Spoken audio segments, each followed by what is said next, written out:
What is up, guys? Aaron here to do a magical musketeer deck profile post YCS Pasadena. I'll go over the changes I made after the event and explain general matchup analysis and future modifications I'll be doing. So let's just get started with the video, starting off with the main deck. We got pretty standard musketeer lineup: 3 Caspar, 3 Doc. I run 3 Doc since forever, even though most people run 2, but I like 3 Doc. 3 Kid Brave. I never resolved this effect when I should have, and when I eventually did resolve his effects, it kind of screwed me over because I drew into the 1 brick in the deck, which is double or nothing. So yeah, I don't like resolving Kid Brave. I just use them as like fodder. So yeah. For the event, I did cut Kid Brave down to 2 and then ran Monster Reborn, but I just shifted back to 3 Kid Brave. 3 Starfire, 1 Calamity for rank 4 package, making 13 Musketeers for the monster lineup, and then support cards, 2 Pank, and then in my case, I did ask my friend to borrow his 3 Phantasmes. So yeah. If you don't have Phantasme, just run Ash. It's a very similar card in terms of how it works. Just because this negates targeting, and then this Ash would negate a potential search that gives them an interruption for your stuff. So yeah. But for Phantasme, shuffling back, double or nothing came up like twice over the course of the tournament, so I wouldn't recommend you running the double package for that reason alone. You gotta just run it for consistency as well. So yeah. Moving on to spells, we got 3 Crestom. Pretty standard lineup. If you see my other deck profiles, pretty standard. 3 Desires, 3 Instant Fusion. New addition to the deck, I think. Well, if I haven't stated it here or in other videos, I'm running 3 Mind Control. It's been like a while since I updated the deck. But 3 Mind Control, just because it's good for going second. It makes you a harder going second deck, but you bait out negate, you take their 1 monster that they need to stay alive with, etc. So yeah. You can also run Cosmic Cyclone instead of Mind Control, but I would not side deck Cosmic Cyclone because I don't like it in side deck. You'll see it a lot less games than you need to, so that will matter in the longer run, because game 1 you'll never see it. Game 2, if you draw into it, well, you'll be dealing with your opponent's side deck cards, which may or may not interact with Cosmic Cyclone. So yeah. And then yeah. And then the oneness of the deck, double or nothing. The 1 brick in the deck is double or nothing. Upstart Goblin put in work whenever I drew it. So yeah. Moving on to traps, we got 3 Desperado. If you see my deck profiles, these are always standard. 1 Dancing Needle for this format, and then 1 Crooked Crown as the new staple of the deck. Just because Crooked Crown put in a lot of work. I don't think I would have won a lot of games if I didn't run Crooked Crown. And if your opponent has nothing but monsters on field and you have 2 muskets in hand, you search out Crooked Crown and then you extend your plays. So yeah, if you have a Starfire and then you make plays to get Calamity on board, you got double OTK. Yeah. So yeah. Moving on to extra deck. Instant Fusion targets. Mud Dragon was and is also a super poly target, so keep that in mind. It did come up when my opponent summoned Infinity. I had a full Musketeer board. I used my max with his infinity to make my dragon. So that came in clutch. And then super poly targets, which are inside, or super polys inside, the targets are in extra deck. And then yeah, I did OTK using Violet Chimera, thanks to people telling me on the Magical Musketeer Facebook page. So yeah, I didn't go up against any Thunder, so Draco Stapelia never came up. So yeah, double or nothing package. It won me 5 matches, not 5 games, 5 matches. It was great. I love it. I don't think I'll ever not run it. So yeah.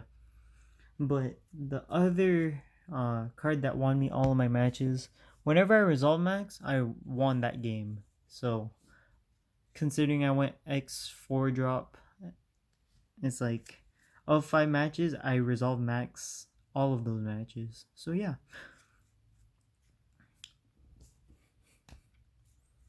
Link Rebo for your level 1 guy. Your link 2's Phoenix and Underclock Taker. Underclock Taker could be anything that points downwards and is generic enough for you to clear away a link zone for max. So, this is primarily for when you use Super Poly and you need to make max. So you use Super Poly and then you link off stuff to make Underclock Taker. So yeah. Boral Sword is the last one in the deck. He performed super suboptimally during the event. Just because I didn't make him that much. I don't know how else to explain it. Like the fact that Utopia Double only requires 2 level 4s in terms of resources is a godsend, I guess. Just because I only had access to like exactly 4 monsters most of the time. In order to OTK with Boral Sword, you need either Pancratops or Phantasmion Field, or 2 Musketeer monsters with Boral Sword on field. So yeah, that's kind of hard. And they have to have a board that's clear enough for you to OTK through it. So yeah. Moving on to side deck. 3 Nib. Against Salamangreat, which I primarily sided this against in for. It came up when I didn't want it, or I drew into it when I didn't want it, and I didn't draw it when I did want it. So like when I drew into it, I already was ahead in card advantage, and then when I did want it, I didn't draw it. So that's not Nibiru's fault, I suppose. At the event, I was running 3 ashes instead of 3 ties. So at the event, Ash didn't really come up too often, but I feel like ties is a better call because considering that I never cared about needing Ash, the fact that ties allows me to go first will allow me to juke my opponent when they see me drop Ties of the Brethren. So yeah. Again, this is primarily the power card for going first. So if you draw it with Casper or Kid Brave, you could effectively make your opponent crap their pants when they see the old school Musketeer board behind like 3 Musketeers and a bunch of hand traps. Oh yes. Because if you run ties in any capacity, your opponent can't make you go first and then expect you to pass. They have to fear both going first and going second. So I like these kind of mind games. That's why I'm running ties. So yeah. 3 super poly for my 3 super poly targets. I don't think I ragged on super poly in the last video, but on like the Facebook page I did rag on it. So in conjunction with Phantasme, I really like Super Poly because I could always make Underclock Taker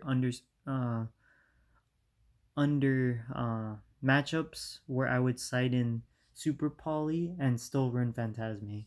So I use Super Poly to get rid of their board, summon the fusion, then um, during their setup, if they're playing a deck that I could use Super Poly against, cough cough, Orchist or Salamangreat, they will have Link summoned. So I will have a Phantasme on board at some point. So that will allow me to link for 2 for free and then make max uninterrupted. So that's why I like Super Poly with Phantasme. But other than that, without Phantasme, it's okay as long as you have Starfire or uh, to some extent Calamity, because you could activate Super Poly behind Calamity and then discard another Musketeer and then still make Underclock Taker and then tag into max. But it doesn't work with only Casper or only Doc or only Kid Brave. You need multiple bodies on board. So that's my 2 cents. But if you have something like Mind Control to bait out the negate, and then you could use a second Mind Control or an instant fusion to make space uh, for max. It's like, yeah. But like, if you have Mind Control, you don't really need Super Poly, because all you're looking for is to make it so that they can't crescendo your stuff. So yeah, moving on to the traps of the side deck. 3 evenly. I didn't really draw it that much, and when I did draw it, they had 2 judgments set, and it wouldn't have mattered because I used evenly, then I normal summoned, and they judgmented both of those. I'm just like, okay, you win. But what astounds me is that how do Altergeist players open judgment as a 3 of when I draw more cards and I never see one of my 3 of cards during like specific matches. I'm just like, how are they more consistently drawing judgment than I'm seeing the same ratio card less? I don't know. But as you can see, my salt for judgment in general, I was running 3 Cosmic Cyclone at the event. I cut Red Reboot mistakenly. I admit that, but you have to run Red Reboot. Period. It's just in case you play against 3 Altergeist like I did, of which I lost to all of the Altergeist players I played against. So, yeah, I didn't draw into Cosmic Cyclone that much, but one of the games I did play against, it would have mattered. Because I drew Cosmic Cyclone. If it had been a Red Reboot, I would have been able to play. But sadly not, so that's here or there. But moving forward, I believe, as a Musketeer player, you have to run Red Reboot against 3 decks: Altergeist, Subterror, and True Draco. And to some extent, Sky Striker, if you see them judgment or strike you, that's to some extent. But you have to run Red Reboot if you know that Altergeist, True Draco, or Subterror are in the meta. If they're not, then you could take it out. But I doubt, considering that Judgment is a really good card, and the fact that traps are actually, or going first and setting 5 traps is a viable strategy. I don't think they're going anywhere anytime soon. So yeah. In terms of other options for the deck, as I mentioned like a few times, Cosmic Cyclone is one option. You don't really need to run too many hand traps like Ghost Bell or Ogre, just because it with this deck you could power your way through a field. pretty effectively as long as your normal summon isn't negated. But stuff like preventative hand traps like Ash, Ghost Bell, Veiler, etc. You don't need to stop boards midway because you're only wasting resources. This deck, you could break every end board of meta decks. I don't know how else to explain it. Like Orcus, they end on Crescendo, and Ib or IP with Dingirsu in hand. You could outplay them with 2 cards. Like out like you could use mind control and then cross them or imperm or whatever. It's like, yeah, I don't know how else to describe it. But moving forward, I don't think I'll make any changes to the deck except unless some new spicy tech comes out. So yeah, hope you guys like the video. In terms of matchup, I went against Geist round 1. I I just know what I played against, so like I'll just go by what I remember. Geist, Altergeist, or I played against 3 Altergeist, 2 Salamangreat, 1 Orcus Lunalite, so that would be 7. 1 Cyber Dragon, and 1 Striker. Of the 4 Link Focus decks I played against, I won all of them except for the 1 Salamangreat player I misplayed against. So in terms of that, I did pretty well. But the fact that I played against 3 Altergeist was kind of unfortunate on my part, just because this deck struggles against Geist. Period. It's an unfortunate truth of the deck, but any back row deck that could stop your summons, stop like just bounce your crap back, and you can't do anything about it. Um, it's really bad in terms of matchup. But in terms of meta, you could just stomp everybody else. That's kind of the ironic part for this deck. It's good against the good decks, but bad against the like hardcore go first decks. So yeah. Um I think that's it for the video. Hope you guys like it.